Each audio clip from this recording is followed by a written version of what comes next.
VK news, राष्ट्र के नाम।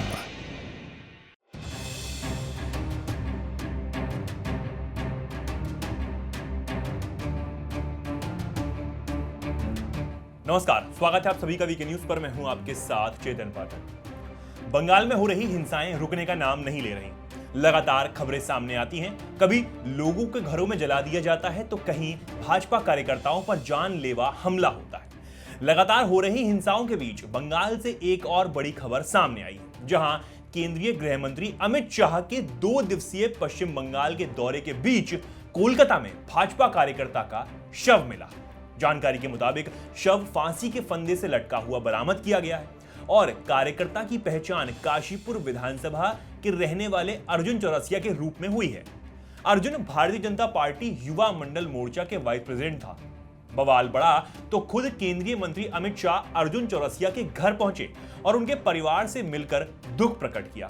अमित शाह ने मीडिया से बातचीत में कहा कि अर्जुन की हत्या राजनीतिक रूप से की गई। उन्होंने कहा कि कल ही टीएमसी सरकार को 1 साल हुआ और इसके दूसरे ही दिन बंगाल में राजनीतिक हिंसा की परंपरा फिर से शुरू हो गई। राजनीतिक रूप से हत्या कर दिया गया है।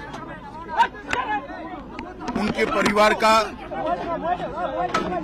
ये फरियाद है कि उनकी जघन्य हत्या हुई। कल ही तृणमूल सरकार के 1 साल हुआ है, उसके दूसरे ही दिन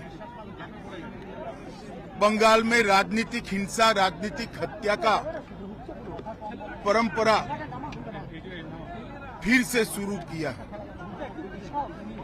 पूरे बंगाल में जहां पर भी जाते हैं,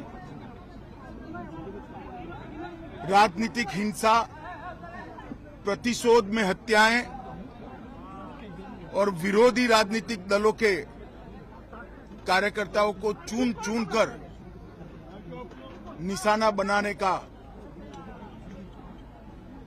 अनेक उदाहरण हमारे सामने आए हैं। वहीं बीजेपी ने टीएमसी पर हत्या का आरोप लगाया है। हालांकि भाजपा के आरोपों का खंडन करते हुए टीएमसी सांसद शांतनु सेन ने कहा, हमारे खिलाफ लगाए गए आरोप निराधार हैं, पुलिस को मामले की जांच करने दें। आपको बता दें, 27 साल के भाजपा कार्यकर्ता की हत्या पर भारतीय जनता पार्टी ने शोक व्यक्त किया है। पार्टी की ओर से बयान जारी कर बताया गया है कि कोलकाता में अमित शाह के स्वागत समारोह के सभी कार्यक्रमों को रद्द कर दिया गया। भाजपा के एक अन्य वरिष्ठ नेता ने कहा कि अमित शाह यह खबर सुनकर बेहद नाराज हो गए। उन्होंने एनएससी बोस हवाई अड्डे पर अपना भव्य स्वागत रद्द करने के लिए कहा। गौरतलब है कि पश्चिम बंगाल में बीजेपी नेता की हत्या का पहला मामला नहीं है ये। पिछले महीने अप्रैल में भी एक बीजेपी कार्यकर्ता का शव संदिग्ध परिस्थितियों में पेड़ से लटका मिला था। तब मृतक की पहचान पूर्णचंद नाग के तौर पर हुई थी। वो मजदूरी कर अपना घर चलाते थे और बीरभूम जिले के मल्लापुर कस्बे में 19 अप्रैल की सुबह अपने घर के बाहर वे पेड़ से लटके मिले थे। इसके बाद कई ऐसी घटनाएं सामने आई जिसमें बीजेपी कार्यकर्ताओं पर या तो जानलेवा हमला हुआ या उनकी हत्या कर दी गई। इस खबर में इतना ही।